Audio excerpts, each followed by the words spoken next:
વક્રતુંડ મહાકાય સૂર્યકોટિ સમપ્રભ નિર્વિઘ્नं કુરુ મે દેવ સર્વકાર્યેષુ સર્વદા. નમસ્તે વિદ્યાર્થી મિત્રો. વિચાર વિસ્તાર અથવા અર્થ વિસ્તાર. આપણે પત્ર લેખન પણ મેં તમને સમજાવ્યું, અહેવાલ લેખન પણ સમજાવ્યું. હવે તમને વિચાર વિસ્તાર સમજાવવા જઈ રહ્યો છું. વિચાર વિસ્તાર કરતી વખતે ધ્યાનમાં રાખવા જેવી બાબતો કેટલી? શું છે આ વિચાર વિસ્તાર? તો કે બે લીટી હોય અથવા એક લીટી હોય અને એને વિસ્તારથી જણાવવાની, એને કહેવાય વિચાર વિસ્તાર. મૌલિકતા આમાં પ્રાધાન્ય હોય છે એટલે આને કહેવાય વિચાર વિસ્તાર. આપણને યાદ આવે અને એને રિલેટેડ હોય એવું લખીએ એને કહેવાય વિચાર વિસ્તાર. વિચાર વિસ્તાર કરતી વખતે ધ્યાનમાં રાખવા જેવી બાબતો. વિચાર વિસ્તાર સામાન્ય રીતે 3 ભાગ કરવામાં આવે છે. નંબર 1 શરૂઆત, નંબર 2 મધ્ય ભાગ અને નંબર 3 અંત. નંબર 1 શરૂઆતની અંદર એવું કહેવાય છે કે મુખ્ય વિચાર 1-2 પંક્તિમાં દર્શાવવો. એટલે તમને જે 2 લીટી આપી હોય એ 2 લીટીનો અર્થ છે ને એ માત્ર 1-2-3 લીટીની અંદર દર્શાવવો. પછી કીધું મધ્ય ભાગ. આ ભાગમાં વિધાનનું સ્પષ્ટીકરણ કરવું. તમે જે ઉપર 2-3 લીટી લખી એનું વિશેષ સ્પષ્ટીકરણ કરવું. અને અંત, છેલ્લે એનું તાત્પર્ય, એમનો કોઈ બોધ લાગુ પડતો હોય, એમનું કોઈ ઉદાહરણ લાગુ પડતું હોય તો એ પૂરું પાડવું. બસ આ 3 વસ્તુ મહત્ત્વની છે. વિચાર વિસ્તારમાં આવેલા વાક્યો પરસ્પર સુસંકલિત હોવા જોઈએ. વિચારો સ્પષ્ટ અને તર્કબદ્ધ હોવા જોઈએ. એક જ વસ્તુ ફરીને કે ફેરવીને ન કહેવાય. વિચારનો વધુ પડતો વિસ્તાર ન થવો જોઈએ. વિચાર વિસ્તારની ભાષા શુદ્ધ હોવી જોઈએ. વાક્યો ટૂંકા અને સ્પષ્ટ હોવા જોઈએ. સરળ અને સાહિત્યિક શબ્દોનો પ્રયોગ કરવો જોઈએ.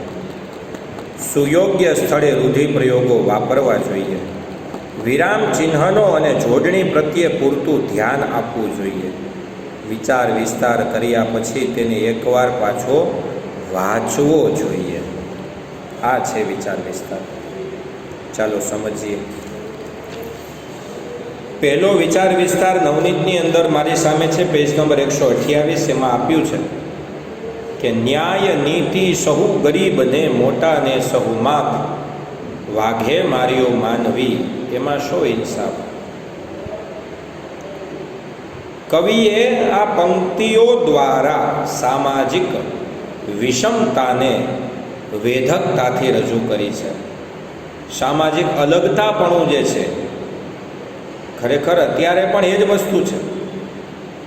કવિએ વાઘનું, અને અહીંયા જે કીધું છે કે શ્રીમંતો અને રાજકારણીઓને નહીં, એટલે કે સમાજમાં બધા કાયદા છે પણ ગરીબોને અર્થાત સામાન્ય પ્રજાને જ લાગુ પડે છે.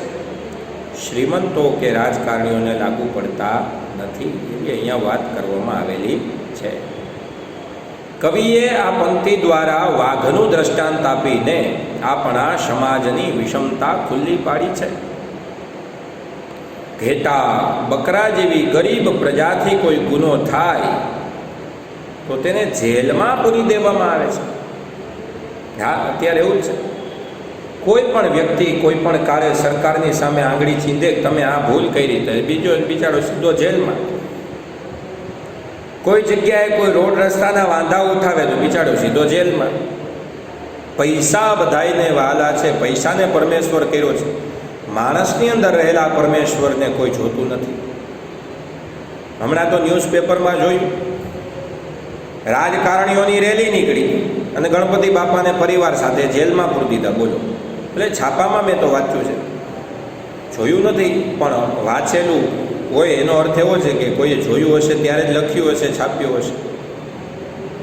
એટલે અત્યારે સરકાર દેવત્વ પામી ગઈ હોય એવું લાગે, અને દેવત્વ જેટલા છે એ થોડુંક નબળું સાબિત થતું હોય એવું અહીંયા કળિયુગ ફેલાઈ ગયો છે એવું લાગે.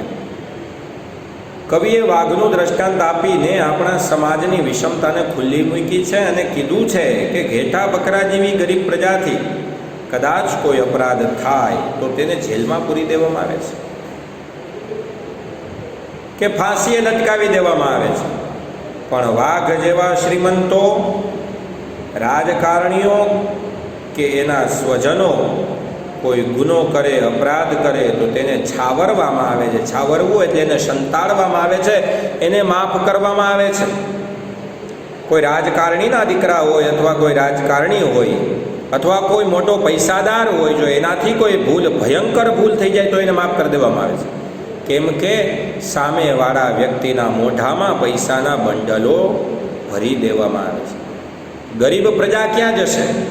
હવે ગરીબ પ્રજાને ખાવાનું નથી તો એ સામેવાળાને પૈસા કેમ આપશે? એટલે વાઘે માર્યું માનવી, એમાં શો ઇન્સાફ? ગરીબને બધા ન્યાય અને નીતિ લાગુ પડે છે. મોટા જેટલા પૈસાદાર લોકો છે, જે વાઘ જેવા છે, એને કોઈ આંગળી ચીંધી શકતું નથી. બધા એના ગુલામ થઈને રહે છે. પછી ભલે ને ગમે તે હોય, પૈસાદારના ગુલામ થઈને રહીએ છે. એના પગના તળિયા ચાટવા માટે થઈને વયા જશે. તેને કોઈ કાયદા લાગુ પડતા નથી, તેને કોઈ શિક્ષા કરવામાં આવતી નથી.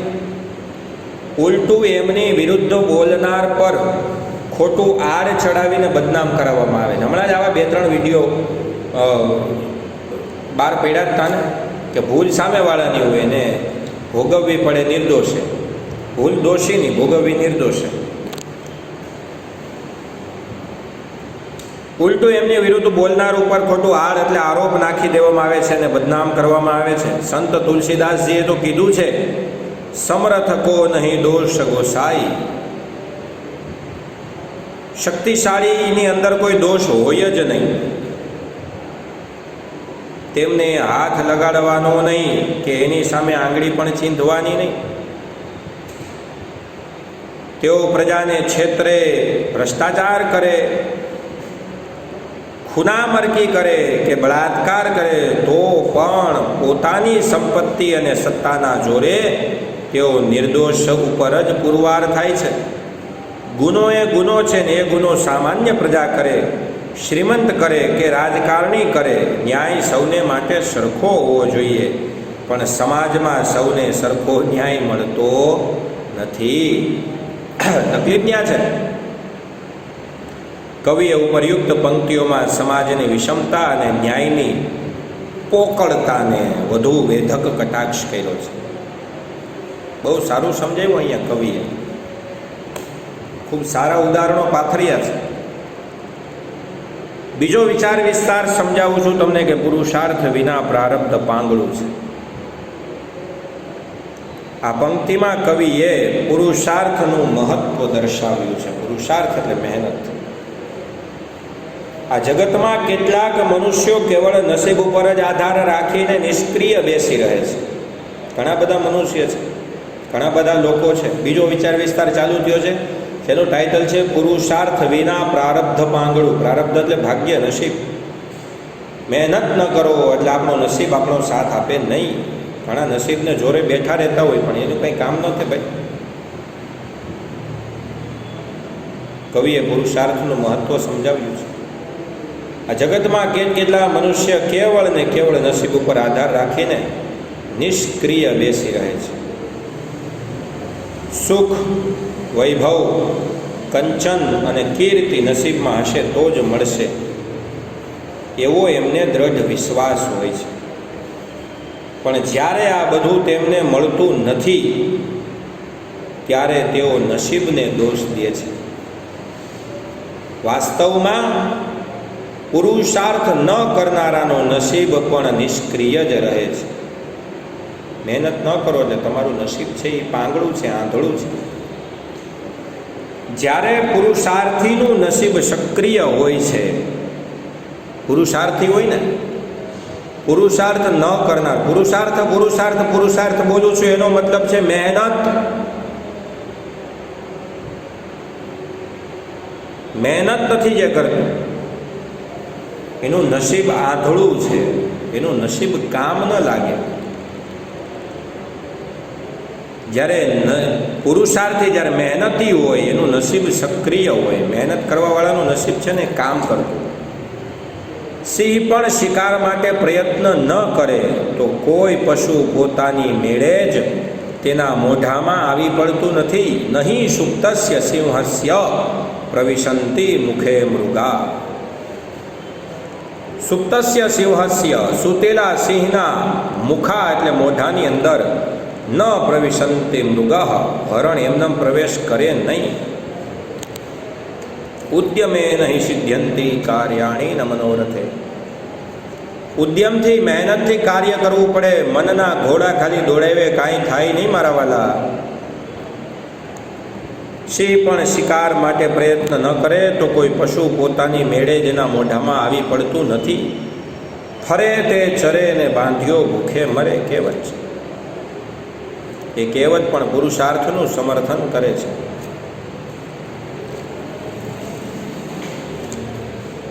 આમ કોઈ પણ વસ્તુ ફક્ત નસીબથી જ મળતી નથી. પ્રારબ્ધમાં હોય તો પણ તે મેળવવા માટે અને ઉજ્જવળ ભાવિના ઘડતર માટે પુરુષાર્થ જરૂરી છે. મહેનત કરવી જ પડે બેટા. મહેનત ન કરો તો કોઈ ફળ મળતું નથી. Napoleon, Abraham Lincoln, Bernard show, Gandhiji વગેરે પુરુષાર્થને બળે જ મહાપુરુષો બની શક્યા. મહેનત કરી એટલે મહાપુરુષો બન્યા. પુરુષાર્થથી જ મનુષ્ય પોતાનું ભાગ્ય ઘડી શકે છે, જીવનને સાર્થક બનાવી શકે છે.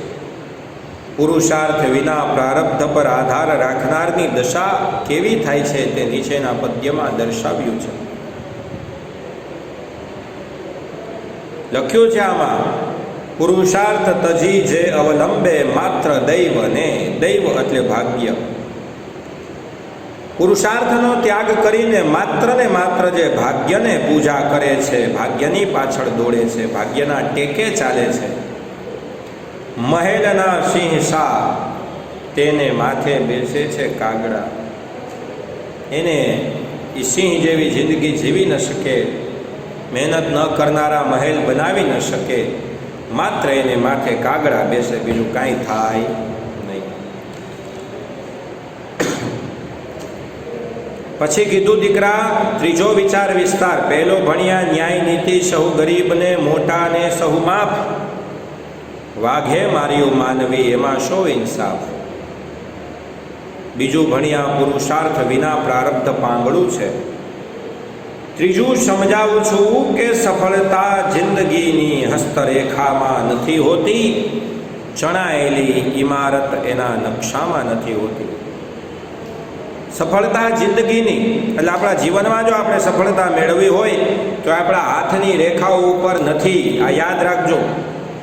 હાથની રેખાઓથી નક્કી નહીં કરી લેવાનું કે આમાં સફળતા મળશે.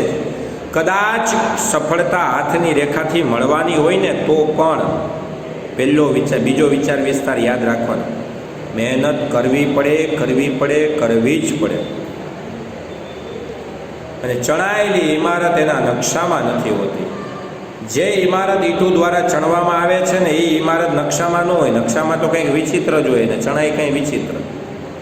નકશો હોય એવું બનાવવાવાળા કોઈ ભાગ્ય જવલ્લે જ કોઈ જોવા મળે. અને ઇમારત જોઈને આપણે પૈસા આપીએ, બેનર જોઈને પૈસા દઈ દઈએ, હાલો હાલો આપણું નક્કી કરો એમ નહીં. આપણે ઇમારતને જોઈને જ પૈસા આપીએ છીએ, આપણે બેનરને જોઈને પૈસા નથી આપતા. આ પંક્તિઓમાં પુરુષાર્થ ઉપર ભાર મૂકવામાં આવ્યો છે. વ્યક્તિની હસ્તરેખામાં સફળતાની રેખા હોઈ શકે. વ્યક્તિની હાથની રેખાની અંદર સફળતાની રેખા હોઈ શકે, પરંતુ એ સફળતા મેળવવા માટે વ્યક્તિએ જિંદગીમાં પુરુષાર્થ તો કરવો જ પડે. પુરુષાર્થનું મહત્ત્વ સમજાવવા ઇમારતનું દૃષ્ટાંત આપ્યું છે. ઇમારતનો નકશો કાગળ પર દોરી શકાય છે. આજના કમ્પ્યુટર યુગમાં એનિમેશનથી પણ સુંદર ઇમારત દર્શાવી શકાય છે, પરંતુ કાગળમાં દોરેલા ઇમારતના નકશામાં, ઇમારત એટલે બિલ્ડિંગ, કાગળમાં દોરેલી બિલ્ડિંગ અને એના નકશા કે કોમ્પ્યુટરમાં દર્શાવેલ એનિમેશનમાંથી રહી શકાતું નથી. મેં કીધું ને, બેનરમાં તમે ન રહી શકો. બેનરમાં બિલ્ડિંગ દોરેલી હોય પણ એમાં રહેવા જવાય નહીં. એને માટે તો ઇમારત જ બાંધવી પડે, અને ઇમારત બાંધવા માટે પુરુષાર્થ કરવો પડે. એમાં ધન, બાંધકામ માટેની સાધન સામગ્રી, મજૂરો વગેરે જે કાંઈ જરૂરી હોય તેનો ઉપયોગ કરવો પડે. સિમેન્ટ છે, સરિયા છે, કાકરી છે, કપચી છે, રેતી છે, માટી છે, ઈંટ છે, આ બધાયની વાયર છે, માણસો છે, કડિયા છે, બધાયની જરૂર પડે.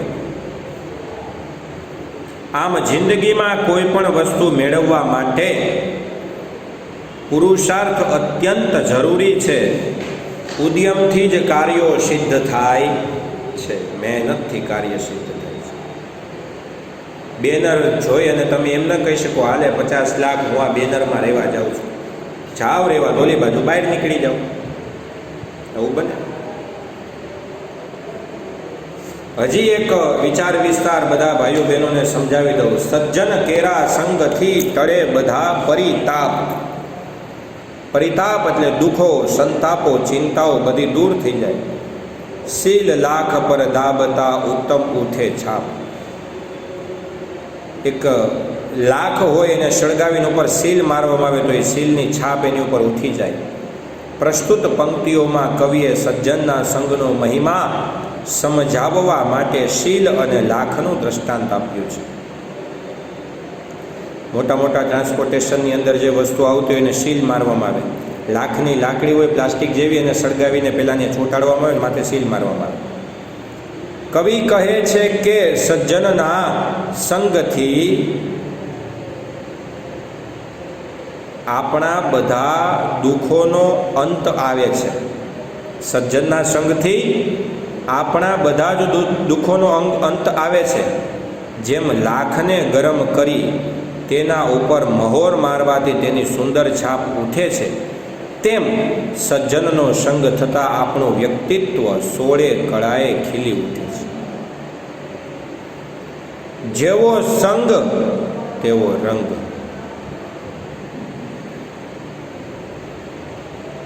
દુર્જનનો સંગ ક્યારેય લાભદાયી નીવડતો નથી. ખરાબ લોકોની સંગતિ ક્યારેય લાભદાયી ન હોય. વાલ્યો લૂંટારોય નારદ મુનિનો સંગ થવાથી વાલ્મીકી મુનિ બની ગયો. એટલે સજ્જનોનો સંગ હંમેશા લાભદાયક હોવાથી આપણે સજ્જનોનો જ સંગ કરવો જોઈએ. 10મા ચેપ્ટરના સંસ્કૃત 10મા ધોરણની સંસ્કૃતની પાઠ્યપુસ્તકમાં 3જા ચેપ્ટરમાં તો કીધું છે, દુર્જનસ્ય સંસર્ગમ ત્યજ. દુર્જન લોકોની સંગતિનો ત્યાગ કરવો અને સજ્જન લોકોની સંગતિ કરવી. અહીંયા સુધી રાખીએ. વિચાર વિસ્તાર આગળ પણ છે, 9-10 જેટલા છે, બધા જ પછીના લેક્ચરમાં સમજાવીશ. અસ્તુ. જય જય ભારત. મહાદેવ હર.